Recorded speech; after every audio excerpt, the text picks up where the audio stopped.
She waited until the cabin lights dimmed.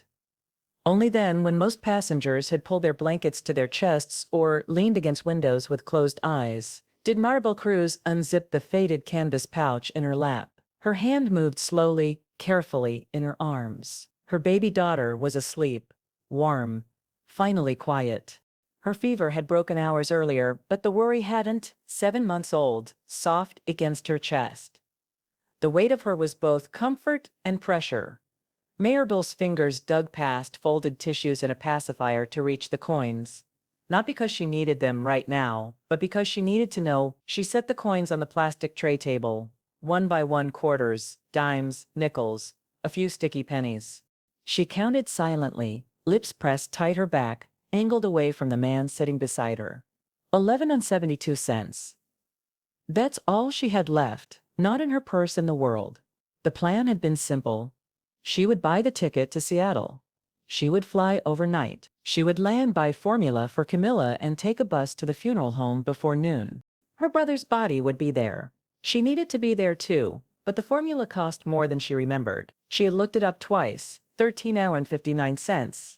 That included tax. And right now, sitting in economy seat 21A with a baby curled against her chest, she was $1.87 short of feeding her daughter. The humiliation was profound. The danger undeniable. She was acutely aware of how rapidly infants could dehydrate. Having memorized the warnings and spent sleepless nights online, frantically searching symptoms, praying for the fever to subside, the cough to pass, crying offered no solace. It never did. Instead, she swept the coins back into her pouch, the soft clink a mortifying echo against her pounding heart. As each coin dropped, her gaze fell upon the napkin. It hadn't been there moments ago. Now it rested neatly on the tray, a crisp $50 bill folded once on top. Completely still, she slowly and cautiously turned her head toward the man beside her. He sat calmly, neither looking at her nor smiling. His eyes were on the in-flight screen in front of him, hands folded loosely. Then, without turning, he spoke. "You dropped this 4 words, simple." Even as if they were true. Maribel didn't answer right away. The edges of the napkin fluttered slightly from the airflow above the baby, stirred, then settled. She opened her mouth to say what she wasn't sure, but stopped herself. There was no good response. No way to explain that. She hadn't dropped anything that he'd clearly seen. Everything that she had nothing left to pretend with. Her hand moved slowly. She picked up the napkin, unfolded it, and tucked the bill into her pouch without a word. Then she turned back to the window and stared into the dark sky. She didn't speak for the rest of the flight, but for the first time in 2 days, she let herself exhale fully, not because the problem was solved, but because someone had seen it and didn't look away. The wheels touched down just after 1:47 a.m. The plane eased its way to the gate. With the soft groan of hydraulics and the metallic sigh of arrival, passengers stirred from sleep, phones buzzed back to life. The overhead lights flickered on.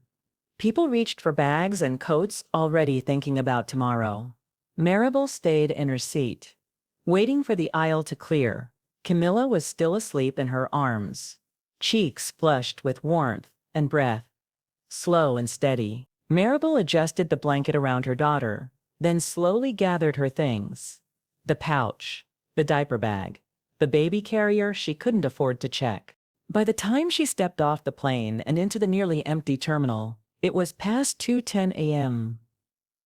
Seattle smelled like rain. The airport was quiet, stripped of its daytime chaos. Most of the shops were closed. A few cleaning crews moved in the distance, and overhead, a security announcement looped every 6 minutes. Maribel found a bench near the baggage claim.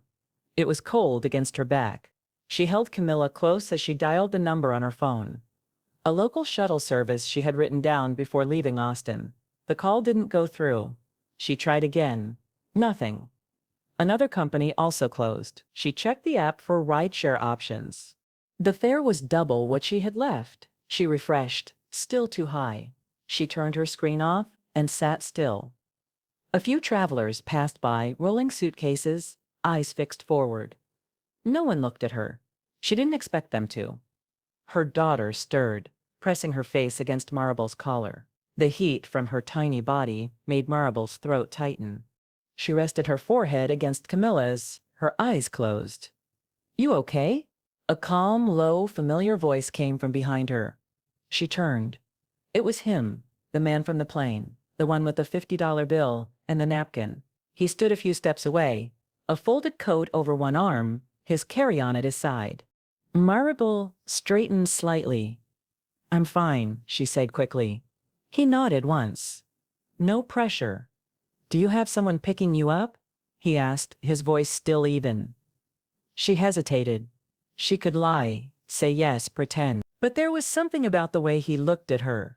Not intrusive, not soft, just human, steady. "No," she said. "Not anymore." He glanced around the empty terminal. Then back at her. "I've got a car waiting." Maribel's eyes narrowed slightly. She shook her head before he could say anything else. "You don't have to. I'm not offering to rescue you." He said, "Just a ride." She hesitated again. Looked down at Camila, back up at him. "Please." He added, "Let me do something decent tonight." There was a pause. A long one. Then she nodded just once. "All right." The parking garage was cold and damp. His car, a black electric SUV, sat parked near the exit. No driver. He opened the passenger door for her without saying a word and helped her load Camilla into the back seat. Inside, the air was warm, faintly citrus-scented. They drove in silence for a while. The city lights blurred past the window. Maribel didn't ask where they were going. She was too tired to argue. When she finally spoke, her voice was low, flat from exhaustion. "I'm here for my younger brother's funeral." He glanced at her briefly. "I'm sorry," he said. She nodded, looked out the window again. He was 24, worked at a machine shop. There was an accident. She didn't explain more. She didn't have to. The man kept both hands on the wheel, but something shifted in his posture. His shoulders sank, his jaw tightened. "What was his name?" he asked quietly. "Lucas?" she said. "Lucas Cruz." A beat passed the traffic light ahead, turned red. He slowed the car and stopped. Then he whispered almost to himself, "I knew a Lucas Cruz." Maribel turned toward him. "What?" He didn't answer right away. Instead, he looked at her with a strange intensity. Not fear, not confusion, but something deeper. Then the light turned green and the car moved forward. But the silence that followed was no longer just quiet. It was full of something else. Something unspoken, and the story, whatever it was, had only just begun. The funeral home was quiet. Nestled between bare trees and a fog-drenched hillside on the outskirts of Seattle, everything was still muted. Grays and soft footfalls. Maribel stepped inside, holding Camilla close. Her arms aching, but her face calm. She hadn't cried. Not yet. The room smelled faintly of white lilies and old wood. A small crowd stood scattered around, folding chairs at the front of the chapel. On a table, draped in ivory cloth, was a single framed photo, a young man with kind eyes and a crooked smile. Lucas Cruz, 24 years old, her little brother, Nathan, stood in the back. He hadn't planned on coming in, just meant to drop her off. But when she opened the door and walked into that room, something inside him refused to let her walk in alone, and now he was frozen. The photo on the table was one he'd never forgotten. He stepped forward slowly, like approaching something sacred, and then under his breath, "That's him." Maribel turned. "What?" Nathan didn't answer right away. He moved closer to the table, eyes fixed on the image like it might disappear.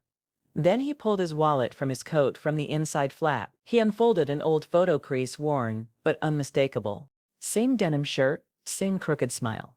"I kept this," he said, 4 years ago. "Your brother saved my life." Maribel blinked, confused. I don't understand." Nathan nodded, voice steady but low. "It was a construction site, a non-profit housing build in Tacoma. I was funding it through my foundation. A steel beam came loose. I didn't see it until too late. Lucas pulled me back seconds before it would have crushed me." He looked at her. He didn't give his name. "I had to ask around to get the photo." He didn't want recognition, just disappeared after I never found him again. Marble stepped closer, her grip on Camila tightening. He never told me. He just said he worked overtime that day. Nathan's voice softened. He gave me a second chance, and I never said thank you. The air between them thickened as if the silence itself carried weight. Maribel looked down at her brother's photo, her eyes finally beginning to shimmer. He always said, "Do good, but don't wait for applause." That was Lucas. Nathan's expression shifted. No longer composed but cracked open, humbled. I think he knew. He said that day on the flight. Maybe he found a way to bring us together. Maribel's gaze met his, and in that moment, something passed between them. Not romantic, not dramatic, just something deeply human. A quiet recognition that their lives, once separate, had crossed for a reason. "He would have liked you," she said, her head nodding slowly. Nathan offered a faint smile. "He saved me once. Maybe now I can return a piece of that by being here when it matters." She didn't respond immediately, but she didn't leave either. In that quiet room, amidst their shared grief, a new connection began to form between two strangers. It wasn't pity that bound them, but memory, purpose, and a debt that could only be repaid with presence, with truth. The motel door creaked shut behind Maribel. She leaned against it, soaked from the drizzle, her heart still pounding. Camilla stirred against her chest. Hot again, her fever had crept back under the blanket of night. Maribel gently lowered the baby onto the thin motel bed, unzipped her tote bag, and began to search by feel. She already knew there was nothing left. No more formula, no fever meds, no diaper to make it through the night. She sat on the edge of the bed and pressed the heels of her palms into her eyes, trying not to cry. That's when a soft knock came at the door. She froze, one knock pause, then another polite, not urgent. She walked over, slowly peeking through the peephole. Nathan. She hesitated just long enough for her own shame to rise. Then opened the door. He stood there in the cold rain, no umbrella, holding a small brown bag in one hand and a plastic pharmacy bag in the other. His shirt collar was soaked, his hair too, but his expression was calm. "I figured she might need this," he said quietly, lifting the pharmacy bag. Inside infant fever medicine, a thermometer, diapers, and a can of powdered formula tucked into the paper bag were two soft bread rolls wrapped in foil. She opened the door wider, said nothing. Nathan stepped in without looking around. He didn't study the room, didn't scan her things, just set the bags on a small counter and turned to her with steady eyes. "Did she sleep at all?" "A little," Maribel said, voice raw. "She's burning again." Nathan walked over, checked the thermometer setting, handed it to her. "Try this first." Maribel took it, placed it under Camilla's arm, and waited. She rocked her gently while watching the numbers climb. Nathan sat down on the second bed without asking, quietly, respectfully. They waited in silence. Then beep, 1 or 2.9. Maribel whispered. She closed her eyes too high. Nathan opened the medicine and gently measured the correct dose. "Do you want me to?" he began. She nodded. He stepped forward, slowly kneeling beside the bed, speaking softly to Camilla in a voice that surprised Maribel with how natural it sounded. Camilla accepted the medicine, a small whimper. Then her breathing softened. Maribel watched him for a long beat, then said almost defensively, "You didn't have to come." Nathan looked up at her. "I know. So why did you?" He thought for a moment before answering. "I used to believe the world fixed itself, that if you worked hard enough, donated enough, funded the right things, justice would happen. But then your brother pulled me out from under that wall, and I couldn't stop wondering what would have happened if he hadn't." His voice was steady, low. "He was younger than I am now, and he gave everything for a stranger." Maribel's eyes filled, not out of pity, out of recognition. "He never told me," she said. Nathan nodded slowly. "That's who he was." A long pause. Maribel sat down beside her daughter again, brushing a damp curl from Camilla's forehead.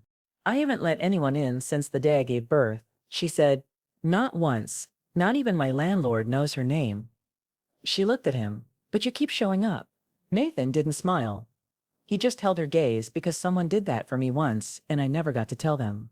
It changed everything. Camilla stirred again this time. Not from fever, from hunger. Maribel reached for the formula. Her hand trembled. Nathan stood, walked toward the counter and prepared the bottle without being asked like he'd done it before. Every motion, deliberate, calm. Maribel watched in silence when he handed her the bottle. Their fingers touched briefly, but something passed between them. Not romantic, not heavy, just real. She took the bottle fed, Camilla, and whispered, "Thank you." Nathan sat back down. He didn't say a word, just stayed for the next 20 minutes. Nothing needed to be said. Camilla drank slowly. The rain tapped on the window pane. The room stayed dim, quiet, safe, and for the first time in months, Maribel wasn't carrying everything alone. She didn't know what this was, or where it would go. But that night in cheap motel room, with a broken heater and a child recovering on the bed, something unspoken had begun to form. Not a rescue, not a romance, a restoration, a quiet return to the feeling that maybe there were still people in the world who didn't walk away. The light in the motel room was dull and blue when Maribel opened her eyes. Her body ached from holding Camilla through the night, but the baby was finally sleeping peacefully. Her fever down, rain still whispered outside the window. Nathan was gone. She didn't expect anything else. Maribel sat up slowly, brushing a few strands of hair from Camilla's forehead. She wrapped her baby tighter in the only clean blanket left, then walked to the tiny sink to splash water on her face. Her phone buzzed. It was from her uncle. Burial scheduled at 9:00 a.m. Evergreen Hill. No reception after. Her heart clenched. No time to prepare. No flowers, no frame, no words. She dressed quickly, bundled Camilla, and stepped out into the mist. As she reached the motel parking lot, her feet slowed. Nathan's car was still there. He stepped out just as she reached the sidewalk. He was holding 2 travel mugs in a paper bag. His shirt sleeves were rolled up, no suit, no image to keep. "You didn't think I'd leave without saying goodbye, did you?" She paused, then looked down. "I thought maybe last night was a moment, not something you'd carry over to daylight." Nathan walked over, handed her one of the mugs. "Funeral coffee," he said. "No one ever talks about how bitter it tastes." Maribel gave a half smile, but it faded fast. "I have to go. My uncle's waiting at the cemetery." "I can't ask for more." "You're not asking," Nathan said. "I'm offering and I'm driving." The road was quiet, pines blurred past the window, like fading memories. Camilla had fallen asleep again, her small hand wrapped around Maribel's sleeve like a tether to the world. Maribel stared out the window. "He died working night shifts," she said, finally was trying to send money for diapers. He hadn't even met Camilla yet, but he still kept calling her his niece, who'd rule the world. Nathan listened. He used to fix broken things, old radios, burnt out fans, junk people threw away. He said, "If I can make something work again, maybe I'm not broken myself." She took a breath, steady but sharp. But no one fixed him. Nathan looked at her, his voice steady. "I grew up believing I had to earn everything, that nothing would be given to me unless I built it myself. But I forgot how many people bear burdens they never asked for, how many simply survive." A soft, yet profound silence followed. Then Nathan added, almost to himself, "There are people in this world who are not allowed to fall because too many depend on them staying upright." Maribel's sharp eyes met his. Exactly. The cemetery was small, with rain-soaked grass and puddles around the cracked stones. Her uncle stood by the fresh grave, his shoulders hunched beneath an oversized coat. He gave Maribel a nod, then quietly excused himself. Nathan stayed behind. Maribel knelt, placing a folded paper beside the stone. It was the last letter. Lucas had sent a birthday card with a smiley face drawn beside a messy sentence. "You're stronger than you think, and I love you." Anyway, tears welled in her eyes, but didn't fall. Nathan waited behind her, giving space. Then she stood and whispered without turning around, "Why are you really here?" Nathan took a beat. I didn't know who you were when I offered to help, and I still don't fully. But I sat next to someone who tried to disappear inside herself, and instead of pitying her, I wanted to understand. Maribel slowly turned, and now he looked at her carefully. Now, I want to stop assuming people are fine just because they don't ask for help. A gust of wind passed between them. Maribel clutched Camilla tighter. I'm not fine, she said honestly, but I don't want to be someone else's project. You're not, Nathan replied. You're someone. I respect someone who kept going. That's rare. He paused, voice lower now. And I don't believe in fate, but I believe in showing up again and again until someone believes you mean it. For a long time, Marva said nothing. Then with tired defiance, you think a ride, a cup of coffee, and some motel money make up for everything. Nathan nodded, no. But they're a start. They left the cemetery just before noon. Neither of them spoke much on the drive back. But something had changed. Not between them, inside them. Not everything needed to be spoken to be heard. It was past midnight when the motel room door clicked shut behind her. Marbo leaned back against it, her arms still wrapped around Camila, who was finally asleep. The room was quiet, too quiet, the kind of silence that reminded her how temporary everything was. This roof, this safety, even this breath. She unzipped the diaper bag and checked the baby formula, only enough for one more bottle. Her eyes darted toward her wallet. She hadn't opened it since the flight inside, just a $5 bill and 2 quarters. She closed her eyes and let out a slow, shaky breath. I can't keep doing this just then. Camilla let out a soft whimper. Maribel placed her gently on the bed and touched her forehead. Warm. Still too warm. She grabbed a thermometer from the nightstand. Borrowed from the front desk, Mano 2.3 to bare meds. Her heart started racing. She paced the room, trying to think. Urgent care was miles away. She didn't have insurance. The hospital downtown had turned her way last year when Camilla had a cough, and she couldn't prove coverage. She picked up her phone. No service. Rain started tapping the window. Her mind spun. She needed help, but she hated asking for it, especially from him. But Camilla didn't have time for pride. She reached for the business card, tucked between a folded burp cloth. Nathan Hale. Hale Technologies. She stared at the name for a long second, then dialed 1. Rang 2. Hello? His voice was calm, alert, not like she'd woken him. It's me. I'm sorry. I didn't know who else to call. Camille's burning up. She needs a doctor. No hesitation. Send me the address. I'm on my way. 10 minutes later, headlights spilled across the motel parking lot. Nathan didn't park. He pulled right up to the front door and jumped out with a medical kit in hand. I have a pediatrician on call, but let's get her to the hospital now. Maribel climbed into the back seat with Camila. As Nathan drove, she noticed he didn't ask questions. Didn't judge. He just acted the kind of presence she wasn't used to at the hospital. The receptionist frowned at her paperwork. No coverage, ma'am. Our admissions without insurance will need to leave a deposit. Maribel stiffened. Nathan stepped forward. She's with me. He handed over his card, sleek black embossed with his name. The woman behind the counter barely blinked before waving them through.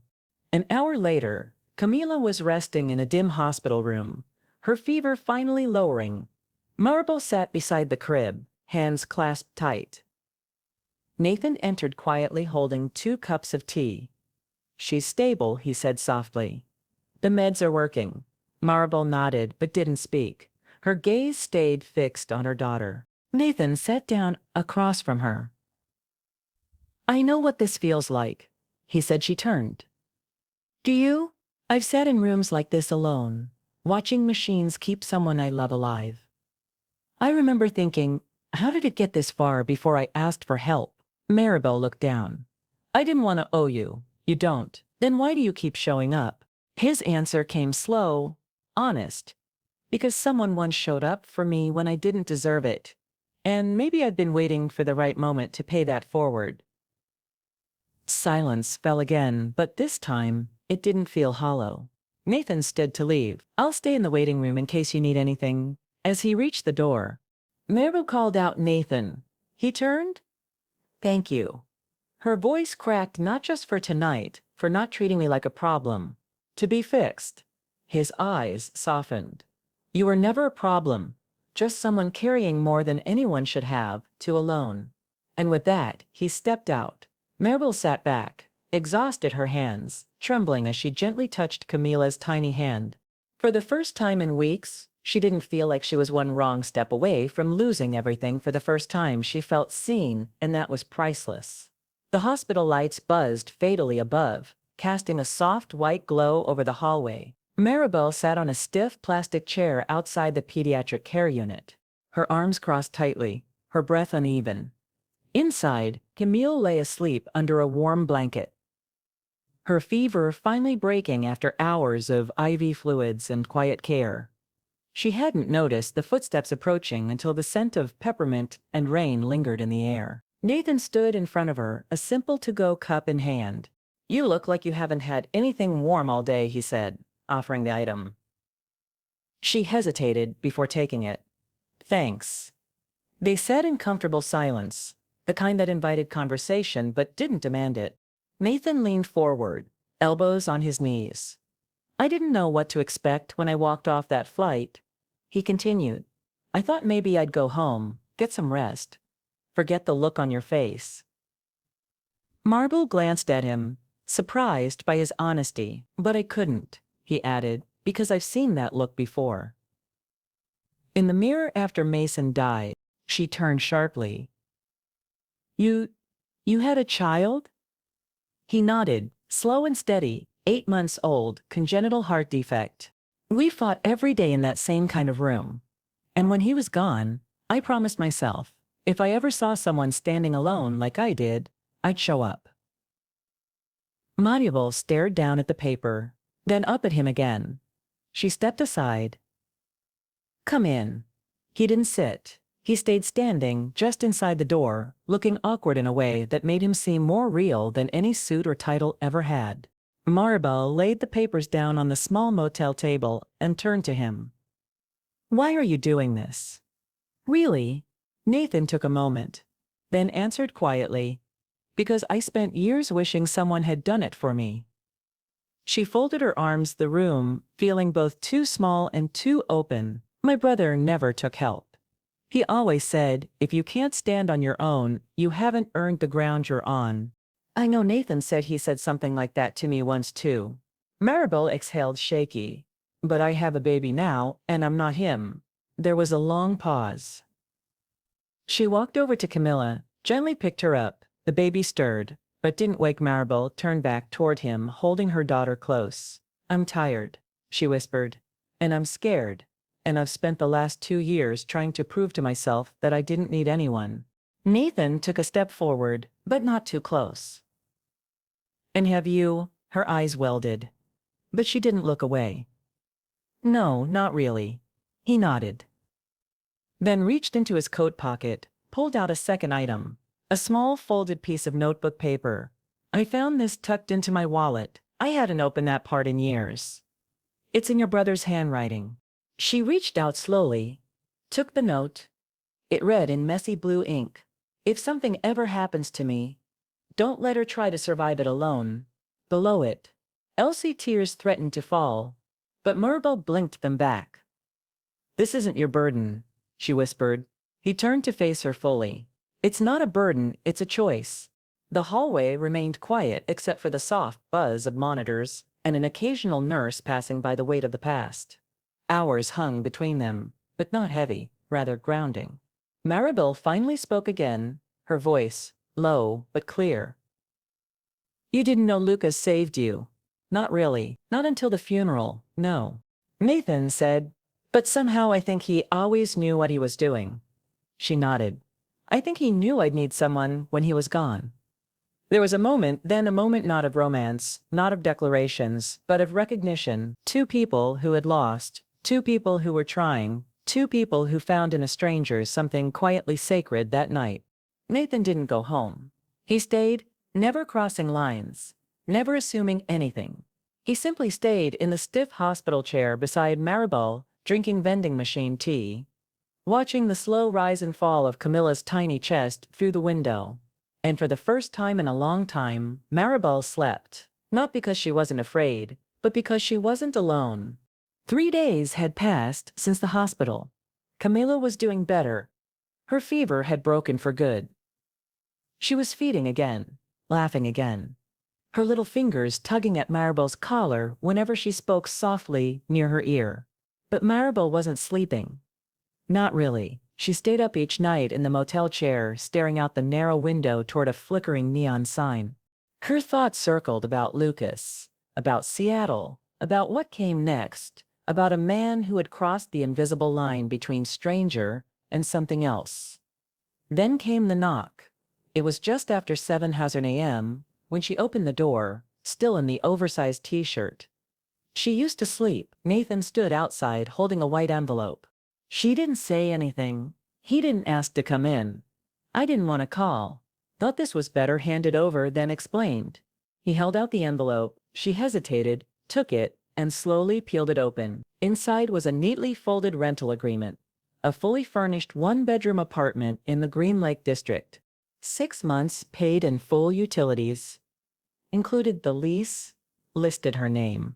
She looked up, lips parted, but he spoke first.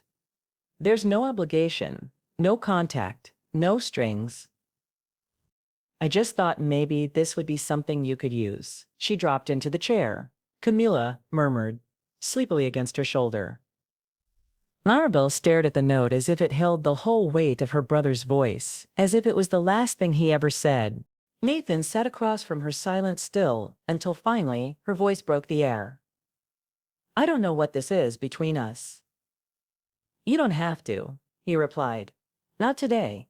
Outside, the first golden light of morning slipped between the cracks in the motel curtains. Maribel folded the lease agreement and slid it carefully into her bag. Not a promise, but maybe a beginning. Maribel had never seen Green Lake in the early morning. She stood outside the small building, a pale sun pushing gently through the fog. Camila slept against her shoulder, bundled in a faded pink blanket. Her breath was steady, the kind only babies, and those who carry them can understand. She unlocked the door. It creeped inside was a living room with old hardwood floors, a clean couch, and a tiny kitchen that smelled faintly of lemon cleaner and fresh paint. A note was taped to the fridge. If something breaks, call the number below. Welcome home, Non. She stood there for a long time, not crying, not smiling, just feeling every layer of silence in the apartment, pressing down. For the first time in years, the suffocating darkness lifted. She opened the curtains, letting in real light, and decided to do something she hadn't in almost a decade, write a letter to Lucas. I don't know where to begin, she wrote. You always said life owed us nothing, that we had to grab whatever scraps it gave and learn to smile while chewing. You would have hated that I'm writing this, said it was weakness, that talking to ghosts won't change anything. But today, I moved into a real apartment with a key that has my name on it, a crib in the corner, and a window with sunlight. A man helped me, not because I asked, not because I earned it, but because you left a piece of your heart in someone else's hands, and somehow it made its way back to me. Camila laughed this morning. Lucas, a full belly laugh. She sounds like you. I wish you'd met her, Mel. The letter stayed on the counter all afternoon. She didn't have a stamp. She didn't care. Some things were meant to be mailed that night, as Camila slept in a real crib for the first time. Maribel sat on the floor and watched the wall clock tick forward. Her hands rested on her knees, her back straight. The silence wasn't heavy anymore. Then a soft buzz. She checked her phone. Nathan, I forgot to ask. The apartment's near a school with a great early childhood program. They hold open enrollment next week. Thought you should know. She stared at the screen. Then typed, you think of everything, don't you? A pause. No. Just what matters. The next text came slower, but it stayed on the screen longer. If you ever want to meet again, not as a rescue, just as people, let me know. Maribel didn't answer right away. Instead, she stood, crossed to the light switch, flick it off, then back on. One room, one glow, one choice. She stood in that light for a long time. Maybe this was how life begins. Again, not with a dramatic kiss or a speech, but with a room lit by your own hand. After years of darkness, the first rain in weeks came that Saturday. A soft, persistent drizzle that made the city shimmer as if it had just woken from a long, difficult dream. Maribel stood at the crosswalk outside a bookstore umbrella, in one hand, Camilla in the other.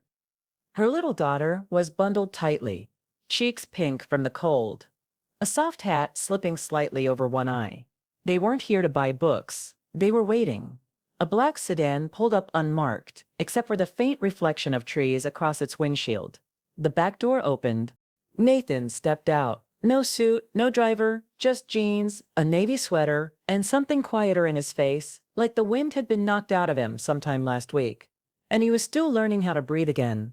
Their eyes met, not like strangers, not like saviors and rescued souls, like two people who had already lived through the part where most stories end. "Hey," he said simply. "Hey." He looked at Camila. She squirmed, then held out her hand toward him, grabbing a fistful of air. He gently touched her tiny fingers. "She remembers you," Maribel said. Nathan smiled softly. "So, can I show you something?" They drove, past the neighborhoods where nothing ever changed toward the ones where everything had, until they stopped. In front of a narrow two-story brick building on a quiet block, a wooden sign above the door read, "The Camilla Project," inside freshly painted walls, boxes of baby formulas stacked neatly, a play corner with bright rugs and secondhand toys, a clinic room with a stethoscope resting on the exam table, and in the center, a large table with open laptops, free Wi-Fi, fresh coffee, job applications, waiting. She turned to him. "What is this?" Nathan looked at her, not selling, not impressing, just offering. "It's yours." The words hit her like heat after a long freeze. "You're giving me this. I'm giving you what you already started." He paused. "I used to think the most valuable thing I could offer was control over companies, over outcomes, over people. But what you showed me, what you never asked for, is that value doesn't come from what you own. It comes from what you set free." Maribel blinked quickly. Tears threatened, but she held steady. Not because she didn't feel it, but because some emotions are too sacred to be spilled carelessly. "You don't owe me anything," she said. "I know. But why? Why go this far?" He looked at her for a long moment, then said, quiet, honest, and unshaken, "Because on that flight, you reminded me of who I wanted to become before the stock price, before the boardrooms, before I forgot." She turned away, walked slowly around the space, finger brushed a shelf of folded blankets, paused by a bulletin board labeled "Need a Hand, Take One." Tiny handwritten notes were already pinned up. "Single dad needs babysitter for night shift. Bus pass. For job interview, please left, formula, and fridge. Take if needed. Real people, real needs, real help." She turned back to him. "And what do I do with it?" He smiled.